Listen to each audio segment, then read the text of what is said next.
Yeah, their whole thing is bugged out. All right.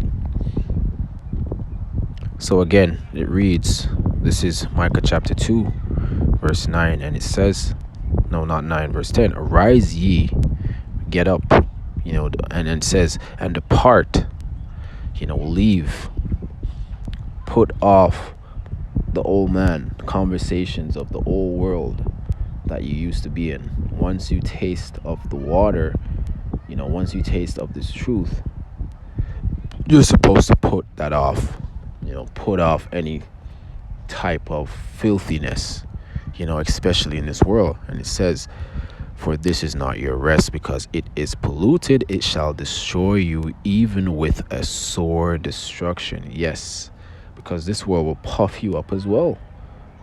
The Lord gives the spiritual demon Satan the power to bless you as well on the left-hand side. And he will give opportunities to people on the left-hand side.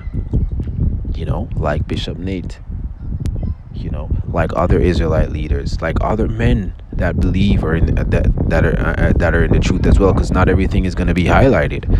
You have different men living all kind of different lives that's not going to be highlighted, but the angels know. The angels are taking heed and watching. All of that will pollute you. The bag will pollute you.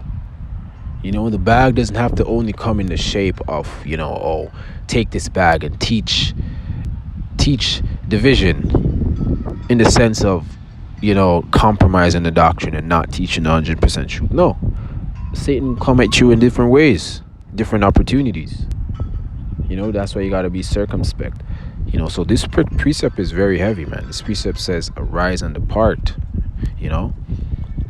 Leave this world. Obviously not physically, not going to the spiritual world, even though a lot of us, brothers wouldn't mind fucking leaving this earth right now, because the scriptures tell you it's polluted. This is not life that we live in. Obviously we live, on a certain level. We can go catch a bite, with brothers or with, friends, people that we may be cool with in the world or whatever, and grab a drink or whatever, and stuff like that. And we might deal with a Keisha here and there, or a Melanie, whatever. It's cool, but having this truth, knowing what's to come, fuck this. It only destroys you. Women on this side destroy you. Spiritual demon Satan, as again, he works through women. You might get a woman and everything is all right, and then she starts bugging out. She starts acting like the demon that she is, because women are really just thorns in our sides on this side. They're vessels for the spiritual Satan. I'm sorry. Yahweh Shimei Shai. Rebuke. In your name I rebuke Satan, because these type of messages, works against the spiritual demon Satan, man. Because it's true. He works through women. He uses their vessels to fucking destroy men. Because what is a man's weakness? A woman, because a woman is ultimately our glory. And on this side, our glory works against us. They're double agents. So one moment they're good, and the other moment it's like, who the fuck is this? So you got to depart from this world, man. Not thinking that, oh yeah, it's my woman. She would never do this to me. She Nah, man. The spiritual demon Satan is following instructions. He is doing what the Lord has told him to do, and it is evil. So what will you receive from woman? Evil. Even if you receive good. Job said it best. Shall I receive evil and not good from the Lord? The Lord has set things up like this. So departing from this world, gives you that understanding. And it's not a physical thing, it's a mental thing. You got to mentally check out from this world, man.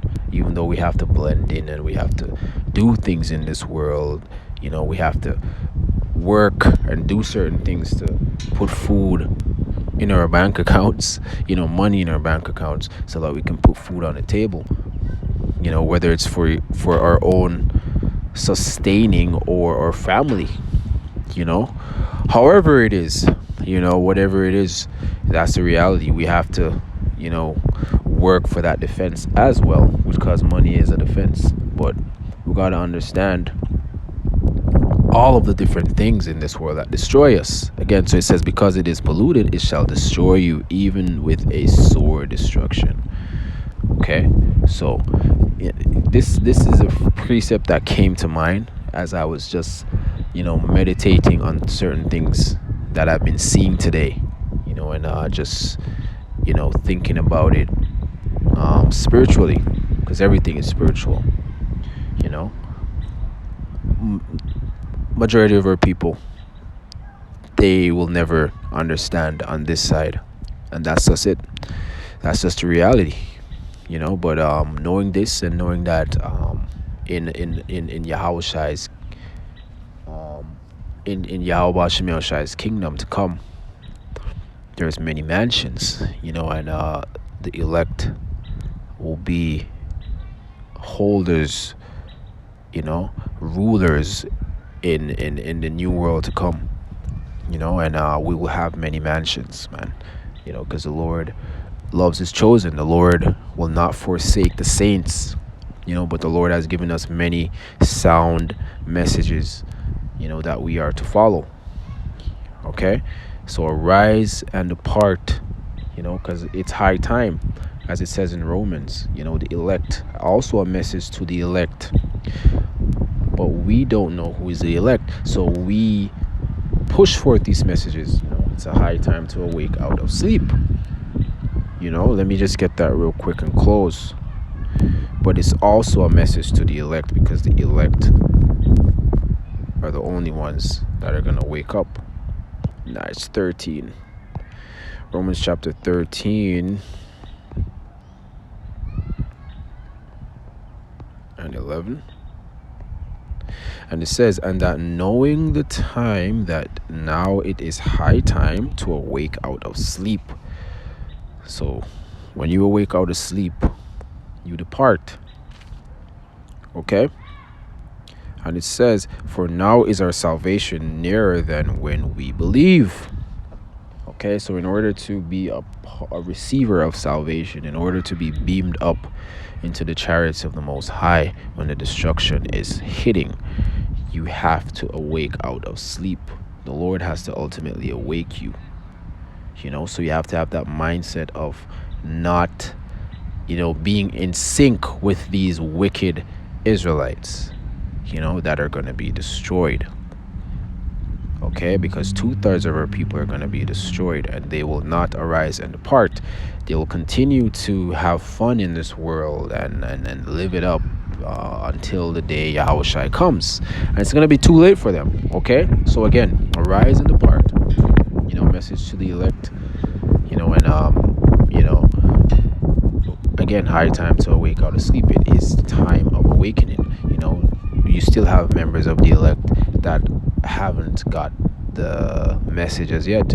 Even though they are chosen. Again, none of us know who we are. None of us know if we're of the elect. So once that's done, all we have to do is wait on the remaining prophecies. The MOTB, World War III, and we know World War III will not kick off until the MOTB is mandatory. When it is mandatory for us to receive implants to function in the society, to buy and sell, and that's going to be a reality very soon in the West. All right, so I'm gonna leave it there, and as always, all praises, honor, and glory goes to Yahweh Bahasham, Yahweh Shai Bahasham, Rakah Hakwadash, Shalom.